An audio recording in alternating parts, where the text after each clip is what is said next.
من الكورسات اللي بديها كورس اسمه قصة بطل، والحقيقة اني بشتغل فيها مع الأطفال من سن 4 سنين لغاية 6 7 سنين، ومن 8 سنين لغاية 13 14 سنة. ولكم أن تتخيلوا ان هم ما عندهمش ألف ب آداب الحوار، وده اللي خلاني أصلا أختار الموضوع أول موضوع ببدأه في الكورس ده هو كورس آداب الحديث.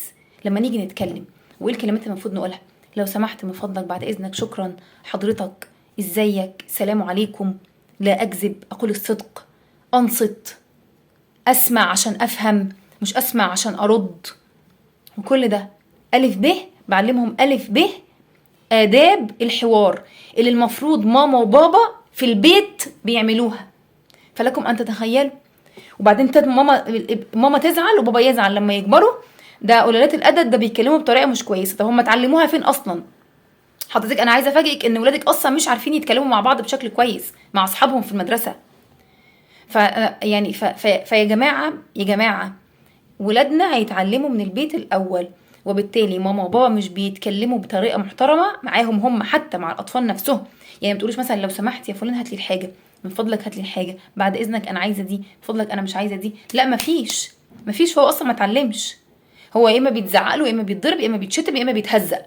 ده غير بقى اصلا المنتشر الايام دي وفي الجيل اللي زي الزفت الايام دي، تهريج وضحك وتريقه واستهتار وكلمه مش كويسه واسلوب مش كويس وطريقه تهريج، بيهرجوا باي كلام واي حاجه تتقال. مش مهم اللي قدامه يتضايق ما يتضايقش، اللي قدامه ما يعجبوش يعجبه، اللي قدامه يزعل ما يزعلش، يتفلق، مش مهم. اصلا انا نيتي كويسه واصلا انا مش قصدي حاجه. لا، نيتك كويسه دي تخليها لنفسك. نيتك كويسه دي، النيه كويسه دي في البلح. لكن في المعاملات في حاجه اسمها اللي في قلبك هيطلع على لسانك. في حاجه اسمها ربنا سبحانه وتعالى في القران كله ما قالش اصل انا نيتي كويسه فانه طالما نيتك كويسه خلاص ما تعملش. لا، الذين امنوا نيتهم كويسه وعملوا الصالحات. لك ان تتخيل ان واحد شحط كبير ما عندوش اداب الحديث، يعني ما يعرفش يتكلم، ما يعرفش يقول لو سمحت او من فضلك بعد اذنك حضرتك، كل الكلام ده ما فيش. العجيب بقى ان انا كنت اصلا من قريب بكلم بنت تبع جمعيه معينه، يعني جايه تاخد مني كتب. المهم البنت دي كبيره تقريبا في الجامعه وغيرها كتير. انا عايزه اقول لكم والله العظيم مفيش الف ب ذوق في الكلام. هي تحس ان هي واحده بلهاء، واحده ما عندهاش احترام، ما عندهاش ذوق، واحده بتستهتر باللي بتكلمه. يعني مفيش اساسيات اصلا. الف ب سلام عليكم، ازاي حضرتك، انا فلانه الفلانيه من مكان الفلاني علشان خاطر اخد من حضرتك الكتب. لا لا لا، مفيش. ده هي داخله يعني اللي هي بتدوس. انا مش قادره اقول لكم يعني الاسلوب والطريقه. ده غير طبعا، غير التانية بقى، غير واحده تانية كمان. يا جماعه انتوا ايه؟ انتوا بجد انتوا طبيعيين؟ انتوا طبيعيين؟ يعني الف ب اداب الحديث. الف ب كلمه طيبه. الف ب سلام عليكم. الف ب ازيك عامله ايه، ازاي حضرتك، ازيك عامله ايه، انا فلانه الفلانيه من المكان الفلاني. مفيش. ربنا سبحانه وتعالى قال وقولوا للناس حسنا، يعني اتكلم باحسن ما يكون. ربنا سبحانه وتعالى قال مثل كلمه طيبه كشجره طيبه اصلها ثابت وفرعها في السماء تؤتي اكلها كل حين باذن ربها. واخدين بالكم؟ ربنا سبحانه وتعالى قال تؤتي اكلها ليها طعم. الكلمه الطيبه ليها طعم، بتتاكل وتتبلع وتتهضم وتمشي في مخك وتمشي في فكرك وتمشي في قلبك وتمشي في عقلك وجوارحك وتمشي في حياتك كلها. بتحس بطعمها، بتلاقي اثرها. الاكل لما بتاكله الفايدة فيه بتخش على جسمك كله، الفيتامينات والمعادن، وتديك قوة في فكرك وقلبك وروحك وعقلك وجوارحك. فلكم ان تتخيلوا ان ربنا سبحانه وتعالى قال تؤتي اكلها الاكل بتاعها، الطعم بتاعها، ليها طعم في الفم، وليها طعم في القلب وفي الروح وفي الجسد وفي التصرفات وفي الافعال، ليها طعم في الحياة.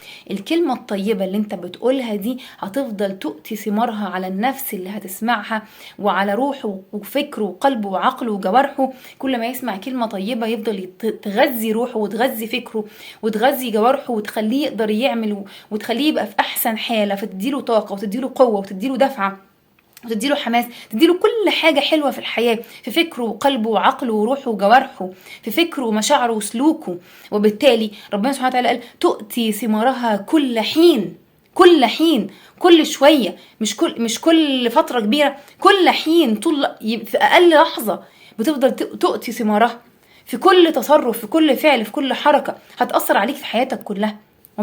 ومثل كلمة خبيثة كشجرة خبيثة اجتثت من فوق الأرض ما لها من قرار. الكلمة الزفت اللي انت بتقولها، الكلمة السيئة اللي طالعة من لسانك بتقول اصل انا بهزر، اصل انا بضحك، اصل انا مش قصدي، اصل انا نيتي كويسة، لا انت قليل الذوق، لا انت ما عندكش اخلاق، لا انت ما بتعرفش تتكلم، لا روح اتعلم. فالكلمة دي عاملة زي ايه؟ اللي بقى عماله اشتوسه ما لها من قرار، عماله تخبط في صاحبها، عماله تخبط في اللي سمعها، عماله تاثر في قلبه وتلخبطه، عماله تخليه يتكلم عن نفسه كلام سلبي، عماله تخليه يشك في نفسه، عماله تخليه يعني متخبط افكاره ونفسيته وعقله، بالتالي اعماله مش عارف يعمل، ما عندوش قوه ولا في فكره ولا في عقله ولا في قلبه ولا في روحه ولا حتى في جوارحه.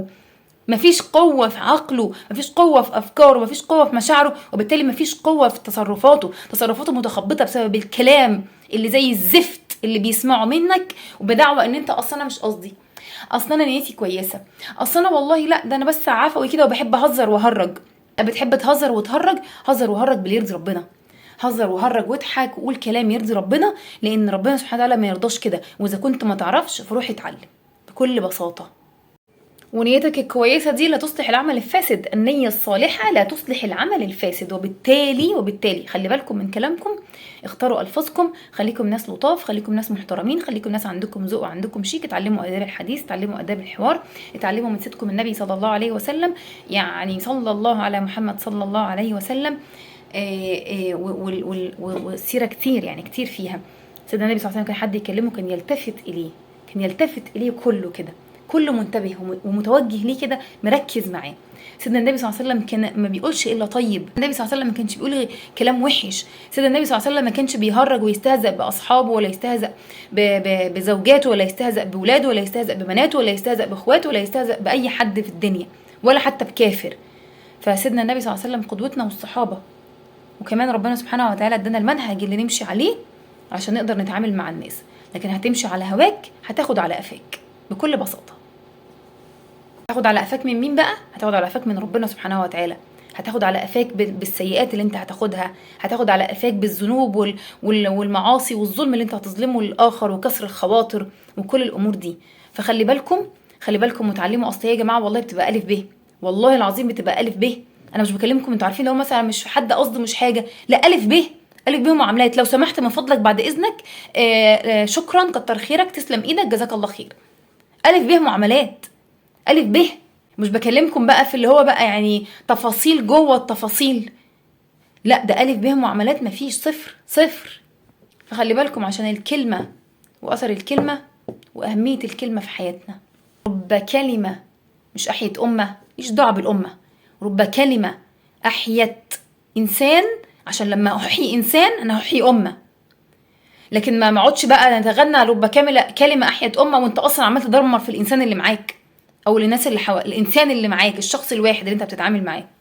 فخلي بالكم، خلي بالكم الموضوع مش كده، يعني مش بالاستهتار ده والتهريج ده، عشان الموضوع مش هين، مش هين ابدا. ربنا يهدينا ويتوب علينا جميعا، ولا يخرج منا الا ما يرضيه عنا، ويعلمنا ويفهمنا ويحسن اخلاقنا. اتعلموا الادب، والله العظيم اتعلموا الادب، عشان لما اتعلمتوش الادب مع الناس مش هتعرفوا تبقوا مؤدبين مع الله جل جلاله بكل بساطه. اتعلموا الادب وخلي عندكم ذوق، ولو مش عارفينها اسألوا فيها وتعلموها، وخليكم ناس شيك كده وناس راقية.